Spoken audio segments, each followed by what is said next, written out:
அல்வாவே தோற்றுப்போகும். கடையாக தேடினாலும் இந்த மாதிரி சுவையாக கிடைக்காது. அதுக்கு ஒரு மிக்சிங் பவுலில் ஒரு கப் அளவுக்கு கோதுமை ரவை நல்லா பொடிசாக பார்த்து எடுத்துக்கோங்க. பெருசாக இருந்தால் மிக்சர் ஜாரில் அரைச்சி சேர்த்துக்கோங்க. இப்போ இதில் ஒரு கப் அளவுக்கு காய்ச்சி ஆறின பால் சேர்த்து நல்லா கலந்துட்டு மூடி வைங்க. ஒரு 5 நிமிஷம் ஊறட்டும்.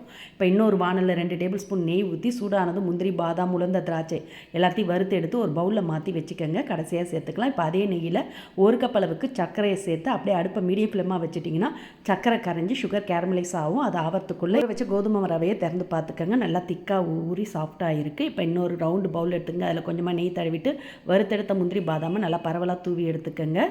அது அப்படியே இருக்கட்டும். இப்போ சுகர் கேரமலைஸ் ஆகி நல்லா டார்க் ப்ரௌன் ஆகிடுத்து. இதில் ஊற வச்ச கோதுமை ரவையை அப்படியே அடுப்பை லோ ஃப்ளேமில் வச்சு சேர்த்து நல்லா கலந்திங்கன்னா இது மாதிரி பேனில் ஒட்டாமல் நல்லா திக்காக உருண்டை பதத்துக்கு வரும். இதை அப்படியே பவுலில் மாற்றி ஈவனாக சமன்படுத்தி நல்லா ஆறின பிறகு திருப்பி விட்டு வேணுன்ற சைஸில் சின்னதாகவோ பெருசாகவோ கட் பண்ணி பரிமாறி பாருங்கள். இன்னும் வேணும் கேட்டு வாங்கி போட்டி போட்டு சாப்பிடுவாங்க.